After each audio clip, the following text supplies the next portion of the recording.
Bonjour et bienvenue sur cette nouvelle vidéo où nous allons voir 5 façons d'attirer plus de trafic sur son site web dans- ou dans son entreprise ou encore sur une autre plateforme. Et nous commençons tout de suite par la première façon et qui pour moi est la meilleure et la plus efficace, c'est de faire de la publicité en ligne grâce aux régies publicitaires de Facebook ou de Google. Donc avec Facebook, on peut aussi atteindre le réseau Instagram et Facebook évidemment. Avec celui de Google, on pourra atteindre les différents placements de Google ou encore des publicités sur YouTube. Et c'est ce qu'on appellera donc le media buying, qui est ma spécialité. Donc pour moi, le media buying est la manière la plus intéressante d'attirer du trafic sur son site web, puisque on va attirer rapidement beaucoup de trafic et on pourra en effet cibler le trafic que l'on veut atteindre et atteindre très rapidement des très très gros résultats. Et c'est pour cela que c'est une forme de publicité, c'est la forme de publicité la plus intéressante à mon sens et que toutes les entreprises aujourd'hui devraient faire de la publicité en ligne. C'est pour en fait développer un réel business.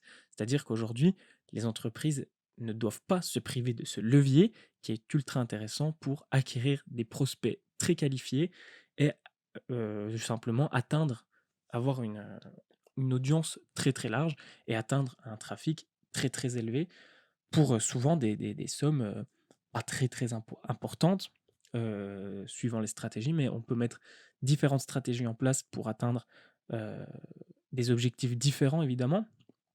Mais c'est grâce à ce levier-là qu'on atteindra le plus facilement les objectifs financiers et c'est ce qu'on appellera des stratégies héroïstes. Et donc c'est ce que je prône pour tout type d'entreprise, c'est d'avoir des stratégies héroïstes. Donc qu'est-ce que c'est héroïste? C'est le fait que la stratégie nous apporte directement du cash flow, c'est-à-dire que faire de la publicité en ligne va, potentiellement nous apporter du cash flow. Il ne faut pas procéder, donc comme, vous avez peut-être vu dans ma vidéo précédente ou si vous ne l'avez pas vue, je vous invite à aller la voir, mais ne pas faire l'erreur de faire de la publicité sur ces régies-là comme, on fait sur les canaux classiques comme à la télé ou à la radio.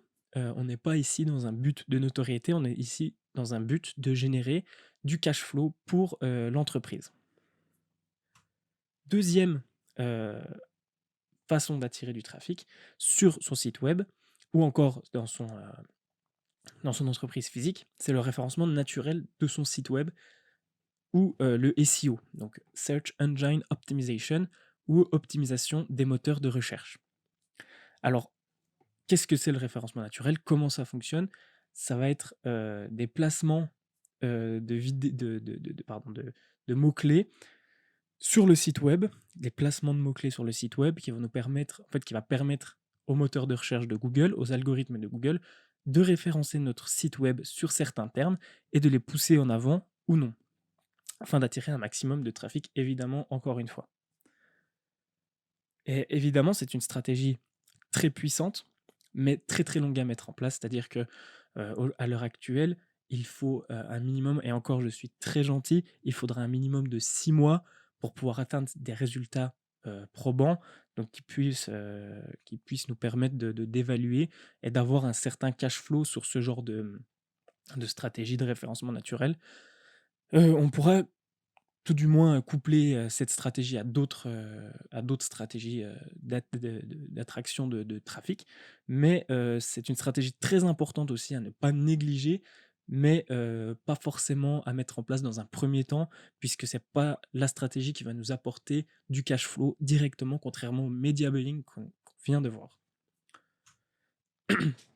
3e, heu 3e manière d'attirer du trafic, c'est simplement la stratégie d'emailing. Alors, il y a beaucoup d'entreprises qui négligent cette stratégie, mais souvent, enfin souvent, heu, la plupart du temps, les entreprises ont une liste email et ne s'en servent pas correctement.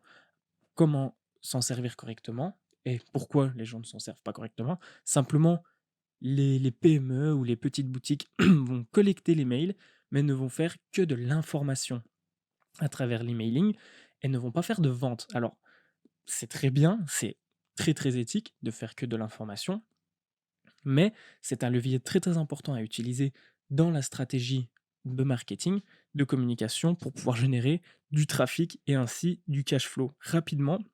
Parce que notre base de mail, ça peut être, ce sont des clients qui ont déjà acheté chez nous souvent ou qui sont intéressés par nos produits, donc des prospects qualifiés et c'est pour cela qu'il sera très, très, très important de pouvoir avoir une stratégie d'emailing pour vendre nos produits. On pourra aussi acheter des bases de données de mail sur internet, donc sur différents sites web. Si vous recherchez sur Google, vous trouverez assez facilement des sites web où acheter des bases de données. Maintenant, faites attention, puisque avec les lois RGPD, c'est pas aussi simple qu'on le pense. Donc, essayez au plus d'optimiser et de rentabiliser votre propre liste email. Maintenant, si vous êtes dans le B2B, vous pouvez y aller. Si vous proposez un service adéquat, vous pouvez acheter une liste email pour prospecter efficacement, pour vendre vos biens ou vos services.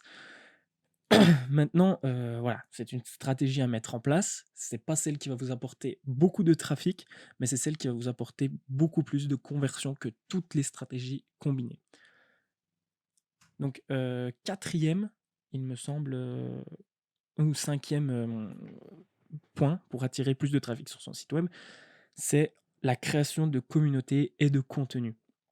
Alors, ça rejoint un petit peu le SEO, ça prend énormément de temps de créer une communauté et du contenu, mais c'est une stratégie sur le long terme très très très rentable puisqu'on va passer sur le biais de l'appartenance, donc le biais psychologique de l'appartenance, et c'est très très puissant pour faire de la vente. Donc si vous avez une marque personnelle ou une marque de produit ou peu importe, créer une communauté, ne négligez pas ce levier-là, car c'est d'une puissance non négligeable. Mais pourtant, ça peut prendre énormément de temps. Donc, encore une fois, ne privilégiez pas pardon, cette méthode-là, mais ne la négligez pas non plus, car c'est une méthode très, très, très. C'est un levier très puissant à utiliser, la création de communauté de contenu. Donc, moi, ce que je conseille maintenant, ça va être d'utiliser plutôt Instagram et Twitter. Donc de combiner les deux. Donc sur Instagram, on va plutôt poster des contenus, essayer d'avoir une communauté sur laquelle on pourra communiquer directement avec les stories, les IGTV, donc les formats petites vidéos et les posts directement de photos ou petites vidéos de 1 minute maximum. Et sur Twitter, on pourra communiquer directement, donc mettre en place par exemple un service client, un service après-vente directement sur Twitter, car on sera plus proche de notre communauté sur Twitter que sur Instagram, évidemment. On peut aussi passer sur Facebook, mais ça sera pas, voilà. Après, c'est une stratégie, évidemment, réseaux sociaux à mettre en place, encore une fois. C'est à déterminer en amont, mais voilà. Donc pour moi, pour, conclure, pour moi, heu alors non, il y a la cinquième, donc excusez-moi, il y a la cinquième méthode, donc c'est la prospection directe. Donc ça, c'est plus pour du B2B évidemment. Donc c'est la prospection, le cold messaging, cold calling, cold emailing, tout ça. Donc qu'est-ce que c'est le cold messaging ou le cold calling ou l'emailing? Voilà, c'est d'appeler, d'envoyer un message ou d'envoyer un email à froid, donc aux clients qui ne connaissent pas. Donc ça va être plus de la prospection B2B, mais c'est une manière de récolter des clients très, très rapidement, même si on ne fait pas ici du chiffre, mais plutôt de la qualité. Évidemment, ce que je préconise souvent, c'est de faire du social selling, c'est d'aborder les clients en leur posant une question, en s'intéressant à leur vie, en apportant un petit peu de valeur et ne pas se pitcher directement, la proposition, la promesse de votre produit ou de votre, service. Évidemment, voilà, créer des liens, pour justement, étoffer, pardon, votre réseau. Donc voilà, c'était la dernière, façon d'attirer du trafic. Maintenant pour en revenir à, mon choix. Alors dans un premier temps, je vous conseille évidemment de faire plutôt du media buying, donc d'acheter du trafic sur Facebook Ads, Google Ads, YouTube Ads ou sur Instagram. Et évidemment, à ne pas faire de manière, voilà, comme, j'ai dit dans ma vidéo précédente, de manière amateur, essayez de rester professionnel, ayez une vraie stratégie derrière pour pouvoir optimiser vos publicités et ayez une vision quand même long-termiste, c'est-à-dire lancez pas une ou 2 publicités et puis, ça ne fonctionne pas. Non, ça marche pas comme ça. Il faut vraiment avoir une stratégie derrière bien rodée afin de déterminer si ça fonctionne ou non. Donc voilà, j'espère que cette vidéo vous aura plu. Si vous avez des questions, évidemment, vous pouvez les poser en commentaire. Je vous invite à mettre un j'aime, heu, ou un j'aime pas si, vous n'avez pas aimé la vidéo évidemment, et ainsi à vous abonner à la chaîne pour avoir plus de contenu de ce genre sur le marketing digital, sur, heu, l'achat d'espaces publicitaires en ligne et cetera. Donc je vous remercie de votre attention et je vous dis à la prochaine.